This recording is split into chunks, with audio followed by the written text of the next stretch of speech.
కోరుకోలేదు, కోరుకోను కూడా. సామాన్య ప్రశ్నలుగానే ఉండటానికి నేను ఇష్టపడ్డాను. కోర్టు ఆర్డర్ ఇస్తే బయట భోజనం తిందాం అనుకున్నాం, కోర్టు ఆర్డర్ ఇవ్వలేదు, లోపల భోజనమే తిన్నాం. కొద్దిగా చిక్కినట్టున్నా, అయినా ఏం కంగారు ఏం లేదు, ఏం ఇబ్బంది కూడా ఏమి లేదు. ఆరోగ్యం బ్రహ్మాండంగా ఉంది, ఆరోగ్యం మరింత పట్టుదలగా ముందుకు సాగుతుంది.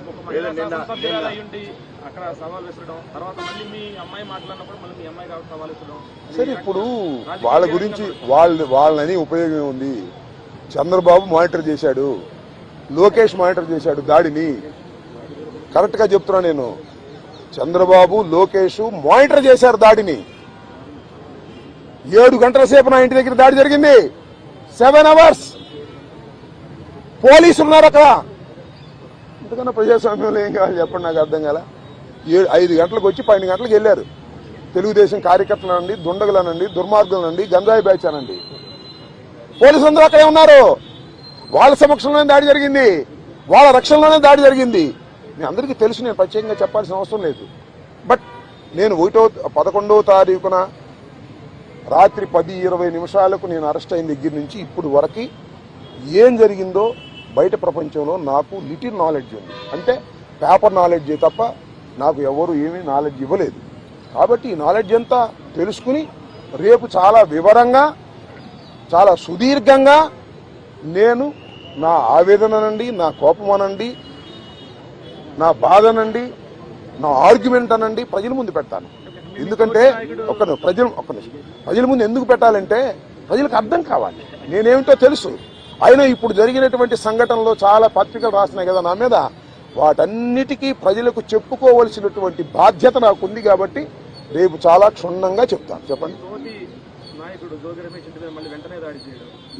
There plans. ఇప్పుడు నా జోగి రమేష్, అమ్మటి రాంబాబు అని కదా, వాళ్ళ విధానమే వైలెన్స్ లోకి వెళ్లి భయపెట్టాలని ప్రయత్నం చేస్తున్నారు. జైల్లో పెడితే భయపడతాం అనుకుంటున్నారు, ఇళ్ల మీద దాడి జరిగితే భయపడతాం అనుకుంటున్నారు. భయపడ్డారు, నా పిల్లలు భయపడ్డారు, వాస్తవమే కాదని అంటలా. ఇంట్లోకి వచ్చి నా పిల్లలు, నా మనవలు ఉన్నప్పుడు దాడి చేస్తే భయపడతారు ఎవరైనా. పోలీసులు ఏం చెప్పారు తెలుసా, మీకు ఆశ్చర్యపోతారు. సార్ మీరు పారిపోండి సార్, పారిపోండి సార్ అని చెప్పారు.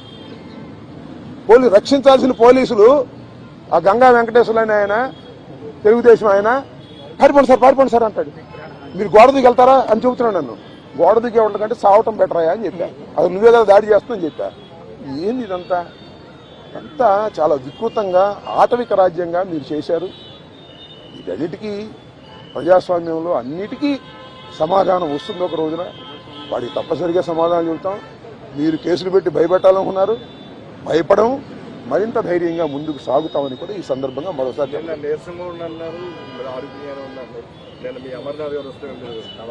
ఆయనకి అట్లా కనపడ్డానేమో. నేను నీరసంగా ఎప్పుడూ లేను, లోపల ఏది ఇబ్బంది పడలేదు. కాబట్టి బాత్రూమ్ దగ్గర జారి కొద్దిగా పడ్డాను. నా అంతా నేను ఎవరి తప్పు లేదు. ఆ బాత్రూమ్లు అన్నీ ఉంటాయి కదా, మనం అలా ఉన్నాయంటే జైల్లో ఎలా ఉంటాయి అలాగే ఉన్నాయి. దాని గురించి పెద్ద ఏమైనా షవర్ ఉందా? లేదు కదా. So I don't care all these things.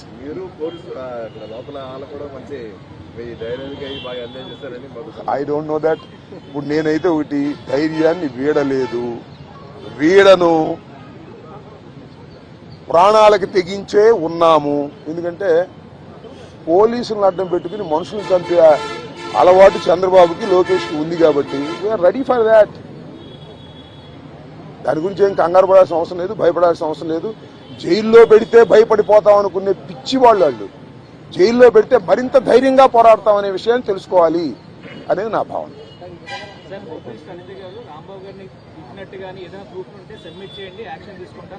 చూశారుగా మీరు, సోషల్ మీడియాలో చూడలేదా?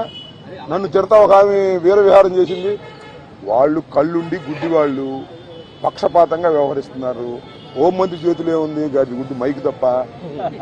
ఆమె మైక్ హోంమంత్రి, అంతా లోకేష్ చంద్రబాబే కదా మానిటర్ చేసేది.